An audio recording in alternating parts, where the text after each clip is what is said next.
So there was a drone strike in Russia about 2 hours ago, something along those lines. I just read some articles, but then I had to go to the store, and so I was just, I'm just processing. Yesterday, I was thinking, it's about time. We haven't had a drone strike for a couple of days, and there seems to be a rhythm to the way that the Ukrainians are doing what they're doing.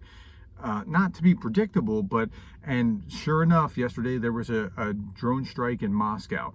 Now, I read a number of articles about that particular drone strike, and what's interesting about that drone strike is that, like others, the Russians say, yeah, we shut that down, but it still hit. It didn't, the fragments didn't hit the building, the drone hit the building. Now, it's questionable whether they meant to hit that particular expo building or not in Moscow. It's about 3 miles from the Kremlin, but that it got through is really interesting, that it got that far from the Kremlin. And then other things about that, they're kind of testing the waters to see where their air defenses are. It shut down all 4 Moscow airports yesterday, which I thought was really interesting. So they win even if they lose by doing that. And it made me think about this.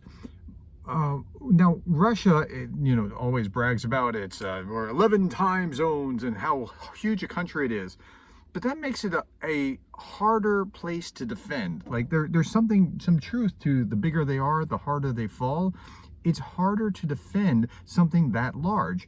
So today, about 2 hours ago, there was a drone strike that hit an airfield, a military airfield that it's an airfield used when they shoot rockets from Russia, from aircraft that are these particular type of rockets, and they hit that airfield. The local authorities say they shot something down, or they tried to shoot something down with small arms fire, and they were successful, but they still hit a plane, or at least one plane was damaged, and there was a fire. And so I looked all this up.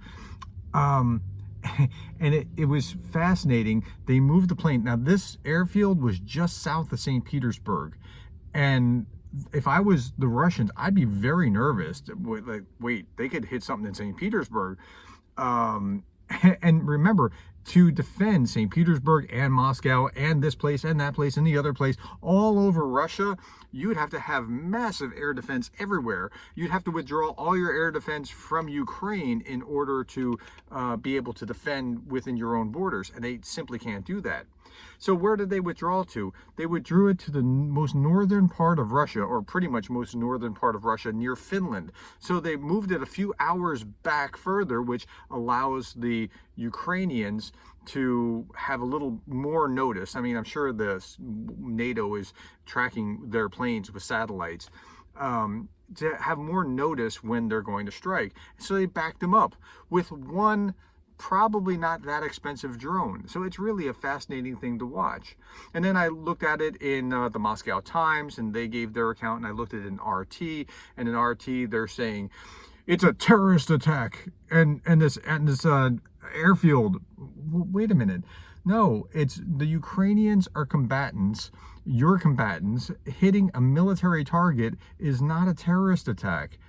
If that's the case, then anything that the Ukrainians do is a terrorist attack, and that's essentially what it amounts to for Russia. Anything that the Ukrainians do is a terrorist attack, which means you can safely ignore when they talk about terrorist attacks. Okay. At the same time, I saw a meme where there was a big bear. It was on Twitter. A big bear dropping a bomb over a baby carriage. And I thought, you know what? That's a terrorist attack.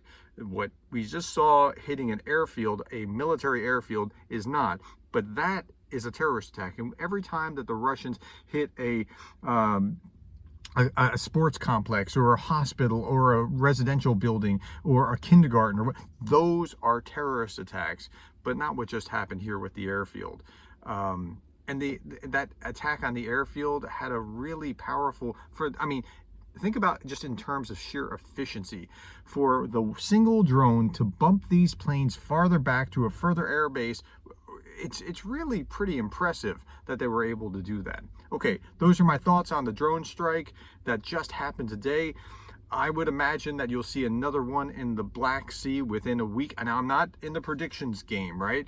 But the pace, the way that the Ukrainians have been doing this, they've been stretching Russian military abilities really thin, not just on the front line, but into Russia, into the Black Sea. And I would imagine that you'll see that within a week or two, and we'll be talking about it when we get there and trying to understand what's going on. Okay, that's all that I have. Thank you for the likes, the shares, the subscribes, and your interest. And thank you for being the kind of person that cares about Ukraine.